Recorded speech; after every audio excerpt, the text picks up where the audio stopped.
Social media पर खूब चर्चा में है। इन बुजुर्ग दंपति का एक वीडियो वायरल हो गया है जिसमें दिखाया गया है कि कैसे निवृत्ति शिंदे ने भीख मांगकर इकट्ठा किए पैसों से अपनी पत्नी के लिए एक मंगलसूत्र खरीदा। मंगलसूत्र खरीदा ये इंपॉर्टेंट नहीं है, लेकिन इसके पीछे कितने एफर्ट्स लगे और किस तरीके से वो मंगलसूत्र खरीदने पहुंचे और फिर दुकानदार ने भी क्या दरियादिली दिखाई है, उन भावनाओं को जो उसने समझा है, इससे इंटरनेट सेंसेशन ये पूरा मामला बन गया है।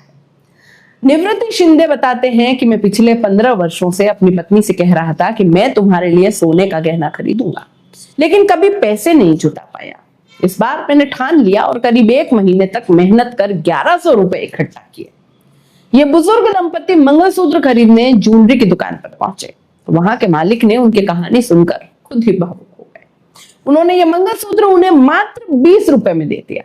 शिंदे ने कहा कि दुकानदार ने हमें गहना फ्री में दे दिया है, हमें बहुत खुशी हुई। निवृत्ति शिंदे के बारे में पास की एक मेडिकल शॉप चलाने वाले श्रीनिवास ने बताया कि आप बाबा यानी निवृत्ति शिंदे की कहानी सुनेंगे तो हैरान रह जाएंगे।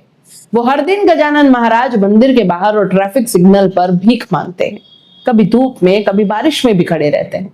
जो पैसे सिक्कों में मिलते हैं उन्हें मेरे पास आकर नोट में बदलवाते हैं। श्रीनिवास आगे बताते हैं कि उनका एक बेटा भी है जो मजदूरी करता है, उसने कर्ज लिया था, इसी वजह से ये बुजुर्ग दंपति औरंगाबाद और अब संभाजी नगर आ गए। बाबा की उम्र बहुत ज्यादा है, वो अब काम नहीं कर सकते। एक बार उनकी भीख में जमा की गई पूरी रकम भी चोरी हो गई थी। पूरी कहानी में जो शिद्दत निवृत्ति शिंदे की नजर आई, 95 साल में अपनी पत्नी से किया हुआ एक वादा निभाने के लिए जिस तरह के एफर्ट्स उन्होंने लगाए, उन एफर्ट्स की कीमत आप दोस्तों क्या लगाते हैं? वो बेहिसाब है, उसकी कोई वो अमूल्य आप कह सकते हैं।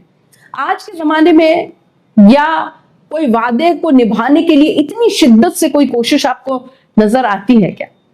ये कोशिश अब हर किसी को प्रेरित कर रही है, ये भावनाएं अब हर किसी को भावुक कर रही है। ऐसा ही उस दुकानदार का भी हाल था जब निवृत्ति शिंदे उनसे ये गहने लेने के लिए पहुंचते हैं। जो रकम वो लाए थे कुछ चिल्लर के रूप में थी और कुछ पैसे उनके पास थे और वो सारे पैसे वहां पर रख देते हैं। कुल मिलाकर वो 1100 रुपए वहां पर जोड़ के उनके सामने रखते हैं और जब कहानी उस दुकानदार को, उस ज्वेलरी शॉप के मालिक को पता चलती है तो वो खुद इतने भावुक हो जाते हैं। उस बुजुर्ग दंपति की भावनाओं को इतना दिल से वो समझते हैं कि उस पैसे वहां पर गौण हो जाते हैं और उन्होंने वो 1100 रुपए भी नहीं रखे, मात्र 20 रुपए में उन्हें वो मंगलसूत्र दे दिया और उनका पूरी जीवन की जो वो खुशियां थी, वो खुशियां उन्हें मात्र 20 रुपए में सौंप